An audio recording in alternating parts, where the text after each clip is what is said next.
dikasih makan, kira-kira apa yang terjadi? Ya meninggal bisa jadi. Sebelum meninggal, ya mungkin capek dulu, sakit dulu, bahkan bisa jadi membahayakan. Ya, pingsan, sebagaimana yang terakhir terjadi di Tol Cikampek. Ya, itu. Nah, begitu juga 3 komponen ini, semuanya perlu dikasih makan.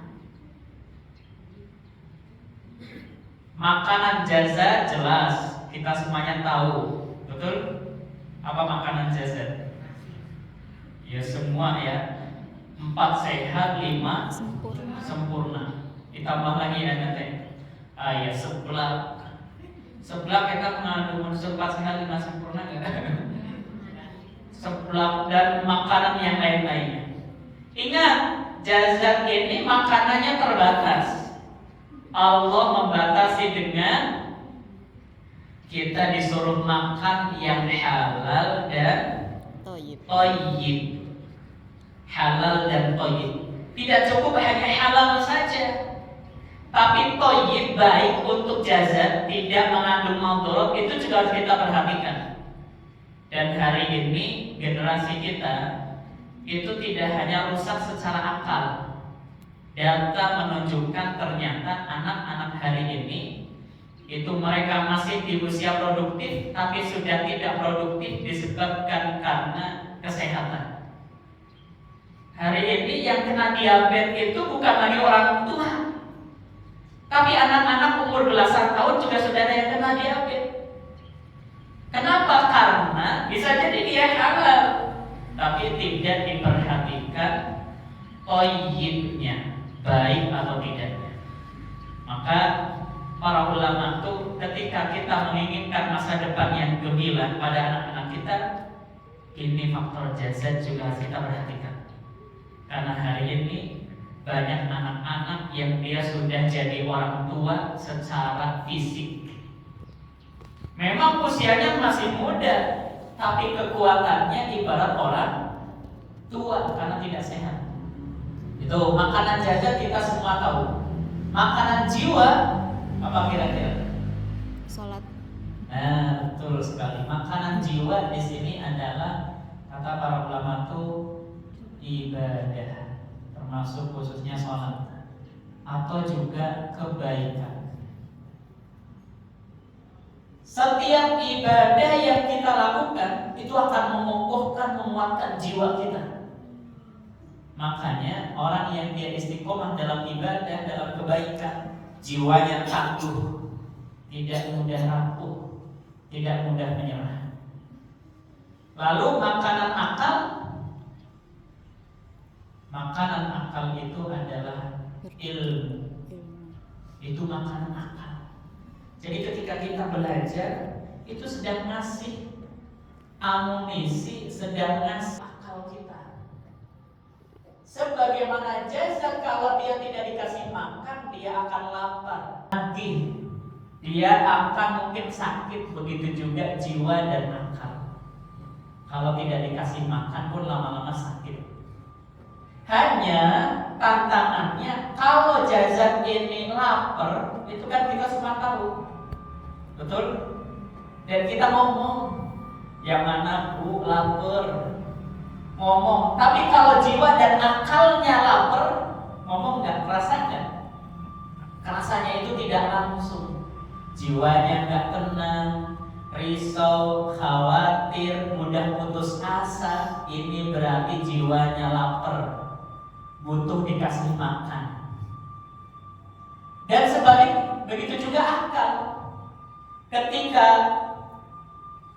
sulit konsentrasi, tidak ada pendirian di dalam diri, lemah dari sisi amanah, maka akalnya itu bermasalah.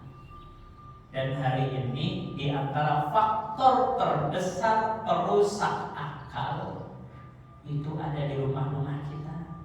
Sebagaimana tadi disebutkan, yaitu disebut sebagai apa? Setan. Tapi bukan lagi setan yang ghaib. Setan yang disebut setan gempeng.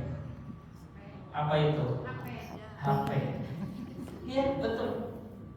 Ya, ini sekarang perusak otak terbesar ternyata salah satunya hari ini adalah HP. Ya, maka di sisi lain akal kita diberi makan ilmu, di sisi lain kita harus jaga juga akal ini dari segala hal yang merusak. Ya. Ibu ngasih HP ke anak-anaknya nggak, Bu? Ngasih. Kalian dikasih HP sama orang tua, senang atau tidak? Masya Allah ya, tidak, alhamdulillah. Karena HP-nya apa? HP-nya teh jilid itu. Jadi nggak senang HP-nya teh yang iPhone pertama dan seterusnya. Bukan karena itu ya, tapi belum saatnya. Ya teman-teman, belum saatnya sebenarnya. Kalau di usia sekolah punya HP, fokuslah pada ngasih makan dari si ilmu. Itu 3 bagian yang kedua. Ya, maka harapannya 3 hal ini selalu kita perhatikan untuk terus diberikan makan agar tubuh kita, jiwa kita, akal kita semuanya sehat. Ya. Lalu para bapak ibu yang dirahmati Allah Subhanahu wa Ta'ala, hari ini kita memasuki tanggal berapa di bulan Sya'ban? 27. Ya, ada di situ ya. Artinya 3 hari, kurang lebih 3 hari lagi atau bahkan 2 hari lagi kita memasuki bulan Ramadan. Maka sebagai bagian akhir ini renungan untuk kita, baik para orang tua ataupun teman-teman, para siswa, para santri, untuk kita. Apa itu? Di antara hikmah besar dari Ramadan itu adalah bulan, waktu di mana saat yang tepat untuk kita memperbaiki diri, yaitu di bulan Ramadan. Kata siapa itu? Disebutkan salah satunya oleh seorang ulama yang bernama beliau Syekh Muhammad At-Twairifi. Beliau mengatakan, pintu rahmat dan keberkahan dari Allah itu terbuka lebar selama Ramadan. Maka bagi siapapun yang dia tidak mendapatkannya di bulan Ramadan, niscaya akan lebih sulit mendapatkannya di luar Ramadan. Apa maksud dari ucapan itu? Ayo coba kita renungi. Pintu rahmat dan keberkahan Allah terbuka lebar di bulan Ramadan. Itu maksudnya apa? Pintu kebaikan.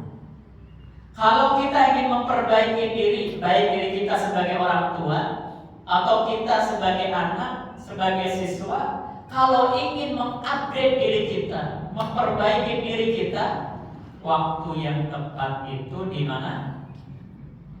Di bulan Ramadan. Dan seandainya di bulan Ramadan ini kita tidak bisa memperbaiki, maka kalau memperbaiki di bulan Ramadan itu pasti jauh lebih sulit. Maka dari ucapan tersebut, ayo para orang tua, juga teman-teman para siswa, jadikan Ramadan yang sesaat lagi Allah berikan kepada kita sebagai saat untuk kita kesempatan memperbaiki, sehingga kita nanti jadi orang yang sukses, orang yang berhasil. Amin. Allahumma amin. Nah, berkaitan dengan sukses atau berhasil, ada seorang ulama yang bernama beliau Syekh Ahmad Khalid Shantut. Siapa? Syekh. Ya, Syekh Ahmad Khalid Shantut.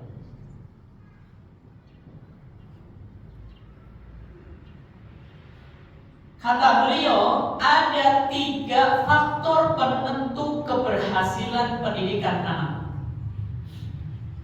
Ada berapa? 3 faktor penentu keberhasilan pendidikan anak. Apa itu? Yang kedua, yang pertama adalah faktor rumah. Keduanya faktor sekolah. Ketiganya faktor lingkungan. Dari 3 itu kira-kira yang paling besar pengaruhnya mana Bapak Ibu? Rumah. Betul? Ya. Beliau menempatkan rumah itu punya peranan keberhasilan untuk anak kita 60%. Itu 60% keberhasilan seseorang dimulai dari rumah. Sekolah berapa? Beliau menyebutkan sekolah itu hanya 20%. Begitu juga lingkungan 20% juga.